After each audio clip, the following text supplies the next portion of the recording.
ठीक है बच्चों, अब आ जाओ मेथड नंबर 2 में। मेथड नंबर 2 में क्या है कि x element of A union B intersection C. तो इसको हम क्या लिख सकते हैं, if and only if x element of A और x element of B intersection C. X A का भी एलिमेंट होगा एंड और x element of B intersection C, because union है तो और होगा। तो इसको हम क्या बोल सकते हैं, एक्स एलिमेंट ऑफ ए और x element of B and x element of C. यहां एंड होगा बिकॉज इस इंटरसेक्शन के लिए। ठीक है, तो मैंने क्या बोला, और को एंड पर डिस्ट्रीब्यूट कर सकते हो। तो एक्स एलिमेंट ऑफ ए और x element of B and x element of A और एक्स एलिमेंट ऑफ सी। इसको हम क्या बोलेंगे, x element of A union B and x element of A union C. तो बीच में एंड है, फिर ये इंटरसेक्शन आ गया। If and only if x element of A union B intersection C. तो इसको मैं क्या बोल सकता हूं, x element of A union B intersection C if and only if x element of A union B intersection A union C. तो यहां से हमें क्या पता चला कि अगर x A union B intersection C का एलिमेंट है तो x A union B intersection A union C का भी एलिमेंट है। तो फिर क्या हो गया कि A union B intersection C A union B intersection A union C का सबसेट हो गया। सॉरी, सबसेट नहीं, इसके इक्वल हो गया। ठीक है, अब आ जाओ मेथड इसका सेकंड पार्ट में आ जाओ। सेकंड पार्ट क्या है, A intersection B union C. Second part देख लो, intersection is distributive over union. A intersection B union C is equal to A intersection B union A intersection C. ठीक है, तो फिर वही कहानी जो अभी हम लोग जैसे प्रूफ कर रहे हैं। मान लिया हमने x element of A intersection B union C, इसका एलिमेंट मान लिया। ठीक है, तो हमें क्या मिलेगा, x element of A and x element of B union C. X क्या होगा, बी यूनियन सी का भी एलिमेंट होगा। ठीक है, तो इसे हम क्या बोल सकते हैं, x element of A and, यहां पे and x element of A और एक्स एलिमेंट ऑफ ए नहीं है बच्चों, ये बी है। ये सॉरी, मैंने ए लिख दिया, दिस इज बी।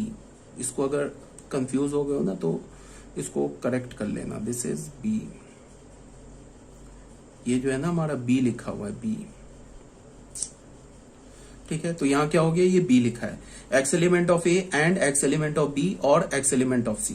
तो फिर और एंड क्या होता है, और पर डिस्ट्रीब्यूटिव। इसको हमने क्या लिख लिया, x element of A and x element of B और एक्स एलिमेंट ऑफ, यहां तो ए लिखा है, क्यों मैं बार बार, ये बच्चे ए लिखा है, गंदा हो गया, ये A and x element of C. तो ये क्या हो जाएगा, x element of A intersection B और x element of A intersection C.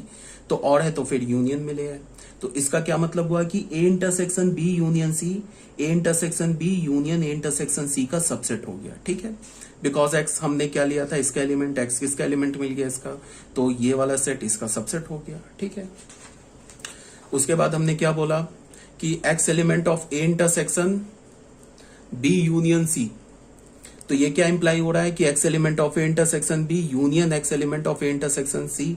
तो ये सेट इसका सबसेट हो गया। ठीक है, सिमिलरली इसको इसका सबसेट प्रूव कर दो तो ए एंड बी सी दोनों इक्वल हो गया।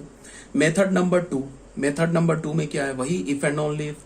अगर एक्स एलिमेंट है A intersection B union C का, तो इसको हम लिख सकते हैं if and only if x element of A and, यहां से एंड आया, x element of B union C. फिर क्या हो जाएगा, बी यूनियन सी का है तो और आ गया, फिर एंड को और पे डिस्ट्रीब्यूट कर लिया हमने। तो यहां से क्या हो गया, x element of A intersection B और x element of A intersection C, और को यूनियन बना दिया। तो यहां से हमें क्या पता चला कि x element of A intersection B union C if and only if x element of A intersection B union A intersection C. तो यहां से हमें क्या पता चला कि अगर x A intersection B union C का एलिमेंट है तो वो x A intersection B union A intersection C का भी है। तो इसका क्या, इससे हमें क्या कंक्लूजन मिला कि A intersection B union C is equal to A intersection B union A intersection C. ये भी हेंस प्रूफ हो गया। अब बच्चों आ जाओ डिमॉर्गन्स लॉ में। ये डिमॉर्गन्स लॉ मैंने तुम्हें पहले भी बता रखा है तुम लोगों को, अब यहाँ पे एज अ फॉर्मल हम लोग स्टार्ट कर रहे हैं, इसको हम प्रूव करेंगे। इसमें क्या है कि ए यूनियन बी का कंप्लीमेंट, ये इंपॉर्टेंट लॉ है, ए यूनियन बी का कंप्लीमेंट। पहले तुम ए यूनियन बी निकालो, उसका कंप्लीमेंट निकालो। ये किसके इक्वल होगा, ए कंप्लीमेंट इंटरसेक्शन बी कंप्लीमेंट। तो इसको तुम याद कैसे रखोगे, ये ए यूनियन बी का कंप्लीमेंट है, तो जब तुम अलग अलग कंप्लीमेंट करोगे ना तो ये यूनियन इंटरसेक्शन में चेंज हो जाएगा। और यहां क्या है, A intersection B complement is equal to A complement union B complement. मतलब क्या है कि तुम इस इंटरसेक्शन को जब यूनियन में चेंज करोगे ना, ये कंप्लीमेंट को अलग अलग करोगे तो ये इंटरसेक्शन यूनियन में चेंज हो जाएगा, यहां का यूनियन इंटरसेक्शन में चेंज हो जाएगा। तो ऐसे तुम इसे याद रख सकते हो, ठीक है। अब इसको प्रूफ करने का भी कई मेथड है। मेथड नंबर 1 पहला प्रूफ कर रहे हैं हम लोग। मान लिया हमने कि x element of A union B complement, x को किसका एलिमेंट मान लिया, ए यूनियन बी कंप्लीमेंट का। तो इफ एंड ओनली इफ अगर x A union B complement का है तो वो x जो होगा ना ए यूनियन बी का एलिमेंट नहीं होगा। अगर मैंने बोला ना कि x ए कंप्लीमेंट का एलिमेंट है तो फिर x ए का एलिमेंट नहीं है। क्यों? बिकॉज ए कंप्लीमेंट हम कैसे निकालते हैं, ऑल रियल नंबर से ए को हटा दिया। तो तुम अगर पूरे यूनिवर्सल सेट से ए को हटा दोगे तो क्या मिलेगा, ए कंप्लीमेंट का एलिमेंट। तो ए कंप्लीमेंट का जो एलिमेंट होगा वो कभी भी ए का एलिमेंट नहीं हो सकता है। अगर मैं बोलूं ए और ए सेट का और ए कंप्लीमेंट सेट का तुम इंटरसेक्शन लो तो वो हमेशा 5 होगा। बिकॉज जो एलिमेंट ए का होगा वो ए कंप्लीमेंट का नहीं हो सकता और जो एलिमेंट ए कंप्लीमेंट का होगा वो ए का नहीं हो सकता। तो इन दोनों का इंटरसेक्शन हमेशा 5 मिलेगा, ठीक है। तो यही बात मैंने बोला कि x element of A union B complement if and only if x not element of A union B. अब यहां पे हमारे पास क्या है कि x ए यूनियन बी का एलिमेंट नहीं होगा। और उसके बाद ये जो सेकंड स्टेप पे आ रहे हैं ना, ये भी मैंने तुम्हें बता रखा है कि अगर x ए यूनियन बी का एलिमेंट नहीं है तो उसे हम क्या बोलेंगे कि x ए का भी एलिमेंट नहीं है एंड x बी का भी एलिमेंट नहीं है। और नहीं लगाएंगे, और लगाएंगे ना बीच में तो गलत हो जाएगा वो। अगर मैं बोल रहा हूं कि कोई एलिमेंट ए यूनियन बी में ही नहीं है तो इसका मतलब कि वो ए में भी नहीं है एंड बी में भी नहीं है। एंड है बीच में, वो ए का भी एलिमेंट नहीं हो सकता है एंड बी का भी एलिमेंट नहीं हो सकता है। अगर ए और बी में से किसी भी एक का एलिमेंट हो गया तो फिर वो ए यूनियन बी में आ जाएगा। तो हम क्या बोलेंगे, x not belongs to A and x not belongs to B. तो अगर x ए का भी नहीं है और बी का भी नहीं है तो क्या होगा, x फिर ए का नहीं है तो ए कंप्लीमेंट का हो जाएगा, बी का नहीं है तो बी कंप्लीमेंट का हो जाएगा। बीच में एंड है, इंटरसेक्शन ले आए। तो यहां हमें क्या पता चला कि x element of A union B complement if and only if x belongs to A complement intersection B complement. तो ये प्रूफ हो गया। अब मेथड 2 में वही चीज हम क्या करेंगे, ए यूनियन बी कंप्लीमेंट को A complement intersection B complement का सबसेट प्रूफ कर देंगे। फिर ए कंप्लीमेंट इंटरसेक्शन बी कंप्लीमेंट को ए यूनियन बी कंप्लीमेंट का सबसेट प्रूफ कर देंगे, फिर ये इक्वल हो जाएगा। तो मेथड 2 में हमने क्या बोला कि अगर x एलिमेंट है ए यूनियन बी कंप्लीमेंट का, ये इंप्लाई कर रहा है कि x नहीं एलिमेंट है यूनियन बी का। अगर x ए यूनियन बी का एलिमेंट नहीं है तो x ए का भी नहीं है एंड x बी का भी नहीं है। तो अगर x ए का नहीं है तो फिर ए कंप्लीमेंट का है, एंड अगर x बी का नहीं है तो फिर बी कंप्लीमेंट का है। तो बीच में एंड है तो इसका क्या मतलब हुआ, x एलिमेंट है A complement intersection B complement का। x किसका एलिमेंट हमने अज्यूम किया था, ए यूनियन बी कंप्लीमेंट का। x किसका एलिमेंट हमें मिला, A complement intersection B complement का। तो यहां से हमें क्या पता चला, A union B complement is the subset of A complement intersection B complement. इसे हमने स्मॉल ए इक्वेशन मान लिया, ठीक है। फिर हमने क्या बोला, फिर हमने लेके चले x element of A complement intersection B complement. अगर x A complement intersection B complement का एलिमेंट है तो ये क्या इंप्लाई कर रहा है, x एलिमेंट है ए कंप्लीमेंट का भी एंड x एलिमेंट है बी कंप्लीमेंट का भी। तो अगर x ए कंप्लीमेंट का एलिमेंट है तो x ए का एलिमेंट नहीं है, और अगर x बी कंप्लीमेंट का एलिमेंट है तो फिर x बी का भी एलिमेंट नहीं है। तो x ए का भी एलिमेंट नहीं है एंड x बी का भी एलिमेंट नहीं है। तो यहां से देखो, यहां से यहां गए थे ना, ऐसे गए थे। अब करो क्या कि तुम ऐसे चले जाओ, ये स्टेप लिख लो। तो इसको मैंने क्या लिखा कि अगर x ए का भी एलिमेंट नहीं है एंड x बी का भी एलिमेंट नहीं है तो इसको मैं क्या लिखूंगा, x एलिमेंट नहीं हो सकता है यूनियन बी का। तो अगर ए यूनियन बी का नहीं है तो ए यूनियन बी कंप्लीमेंट का भी नहीं हो सकता है। सॉरी, ए यूनियन बी का एलिमेंट नहीं है तो फिर ए यूनियन बी कंप्लीमेंट का एलिमेंट है। तो यहां से हमें क्या पता चला, हम क्या लेके चले थे, x को A complement intersection B complement का एलिमेंट लेके चले थे। वो किसका मिल गया, ए यूनियन बी कंप्लीमेंट का एलिमेंट मिल गया। तो हमें यहां से क्या पता चला, A complement intersection B complement is the subset of A union B complement.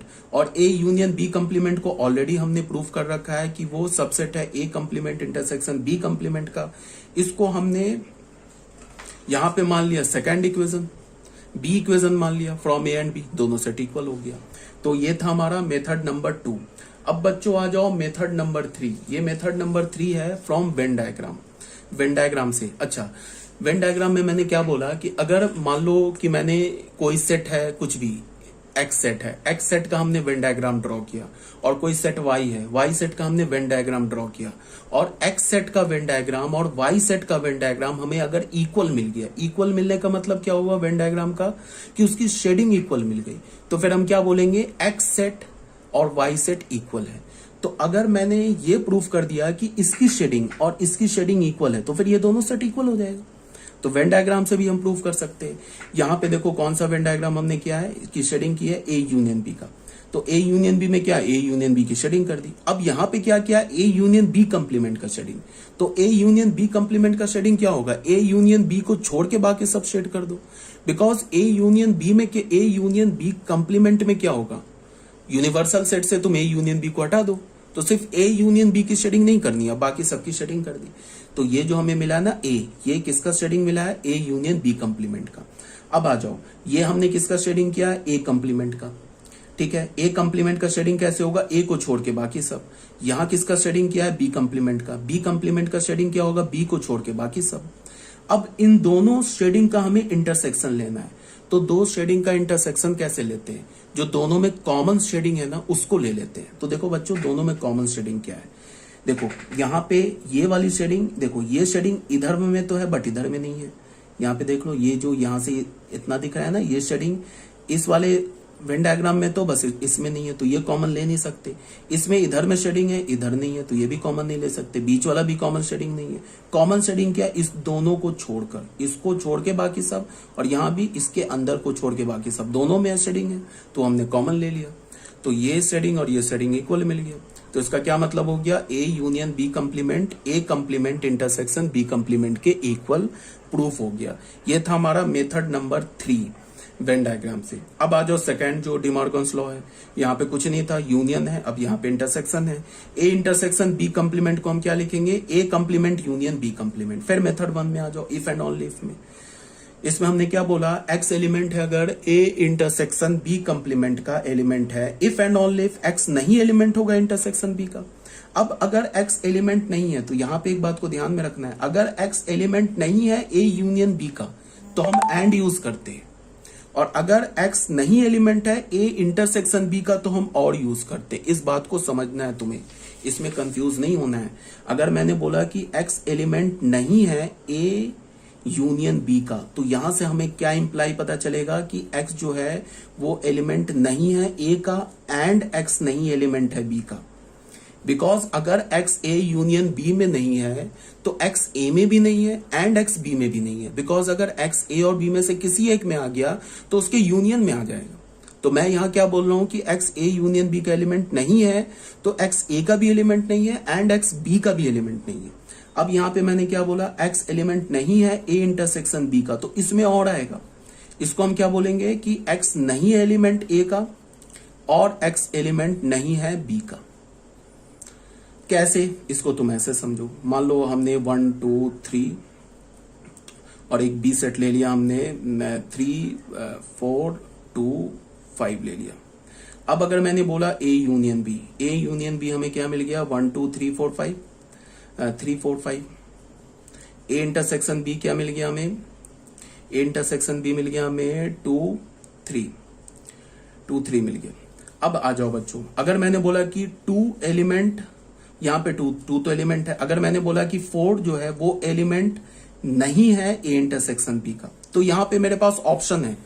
अगर 4 ए, यहां देख लो 4 ए इंटरसेक्शन बी का एलिमेंट नहीं है ना, तो यहां पे मेरे पास ऑप्शन है। मैं क्या बोलूंगा, 4 या तो बी का एलिमेंट नहीं होगा या तो ए का एलिमेंट नहीं होगा। तो देख लो 4 ए का एलिमेंट नहीं है। अगर 4 ए इंटरसेक्शन बी का एलिमेंट नहीं है, तो मैं क्या बोलूंगा कि 4 जो होगा ना, वो या तो ए का होगा नहीं होगा, या तो बी का नहीं होगा, दोनों में से किसी एक का नहीं होगा। तो इसका मतलब कि वो इंटरसेक्शन बी में नहीं आ सकता। अगर मैंने बोला कि 6 एलिमेंट नहीं है ए यूनियन बी का, तो यहां से क्या पता चला कि 6 जो है वो ए का भी एलिमेंट नहीं होगा एंड 6 बी का भी एलिमेंट नहीं होगा। अगर 6 ए का भी, एक सेट का भी एलिमेंट हो गया, तब तो वो यूनियन में आ जाएगा ना, ठीक है ना। तो यहां से हमें क्या पता चला कि 6 नहीं एलिमेंट होगा ए का, कंपल्सन है, एंड 6 नहीं एलिमेंट होगा बी का।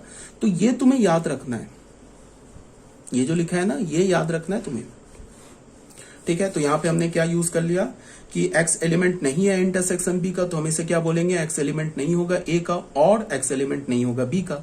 तो a का नहीं है तो a कंप्लीमेंट का है, b का नहीं है तो b कंप्लीमेंट का है, बीच में और है तो यूनियन आ जाएगा। ठीक है, इसको मैंने क्या बोला कि x element of a intersection b complement if and only if x element of a complement union b complement. तो फिर क्या हो गया, a intersection b complement is equal to a complement union b complement, ये proof हो गया। अब आ जाओ बच्चों मेथड 2 में। मेथड 2 वही सबसेट वाला, अब मेथड 3 क्या, वेन डायग्राम वाला। तो हमने क्या बोला, x अगर एलिमेंट है a इंटरसेक्शन b कंप्लीमेंट का, तो ये इंप्लाई कर रहा है कि x एलिमेंट नहीं है इंटरसेक्शन b का। अगर x एलिमेंट नहीं है इंटरसेक्शन b का, तो x एलिमेंट नहीं है a का और x एलिमेंट नहीं है b का। तो a का नहीं है तो a कंप्लीमेंट का, b का नहीं है तो b कंप्लीमेंट का, बीच में और है तो यूनियन आ जाएगा। तो यहां से हमें क्या पता चला, x एलिमेंट है a इंटरसेक्शन b कंप्लीमेंट का, इंप्लाई क्या कर रहा है, x एलिमेंट है a complement union b complement का। इससे क्या पता चल रहा है, a intersection b complement subset है a complement union b complement का। इसे हमने a इक्वेशन बोल दिया। फिर हमने क्या किया कि x ले लिया element a complement union b complement का। तो ये क्या इंप्लाई कर रहा है कि x एलिमेंट होगा a कंप्लीमेंट का, यूनियन है तो ये और आ जाएगा, और x एलिमेंट होगा b कंप्लीमेंट का। अगर x a कंप्लीमेंट का तो a का नहीं होगा, b कंप्लीमेंट का तो b का नहीं होगा, बीच में और है। अब यहां से उल्टा देखो, यहां से तुम और है ना, यहां से यहां जाने के लिए तुम उल्टा देखो। अगर ऐसा लिखा होता था तो हम क्या बोलते थे, ऐसे बोलते थे ना कि x एलिमेंट नहीं है a का और x एलिमेंट नहीं है b का। तो यहां से फिर अगर जाएंगे तो क्या लिखेंगे, x नहीं एलिमेंट है इंटरसेक्शन b का। तो अगर x इंटरसेक्शन b का नहीं है तो फिर a इंटरसेक्शन b कंप्लीमेंट का है। तो हमें क्या पता चला, x हमने किसका एलिमेंट लिया था, a इंटरसेक्शन b कंप्लीमेंट का। हमें x किसका एलिमेंट मिल गया, a इंटरसेक्शन b का होल कंप्लीमेंट। तो हमें क्या पता चला कि x हमने लिया था a complement union b complement का। तो हमें क्या पता चला, a complement union b complement is the subset of a intersection b complement. और यहाँ पे हमने क्या किया, a इक्वेशन में a intersection b complement is the subset of a complement union b complement. तो फ्रॉम a एंड b ये दोनों इक्वल प्रूफ हो गए। ठीक है, सेम लॉजिक से। अब आ जाओ मेथड नंबर 3 में। मेथड नंबर 3 में क्या है, using Venn diagram. Venn diagram में फिर क्या करेंगे, एक बार हम a इंटरसेक्शन b कंप्लीमेंट की शेडिंग करेंगे, एक बार क्या करेंगे a complement union b complement की शेडिंग करेंगे, और दिखा देंगे कि दोनों का जो शेडिंग है वो इक्वल है, तो सेट इक्वल है। तो सबसे पहले a इंटरसेक्शन b का शेडिंग किया, तो सिर्फ दोनों में जो कॉमन है उसकी शेडिंग कर दी।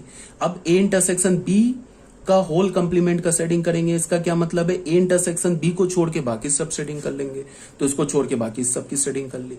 अब फिर दूसरी बार हमने क्या किया, a कंप्लीमेंट का शेडिंग किया, फिर हमने b कंप्लीमेंट का शेडिंग किया। a कंप्लीमेंट का शेडिंग कैसे करेंगे, a को छोड़ के बाकी सब।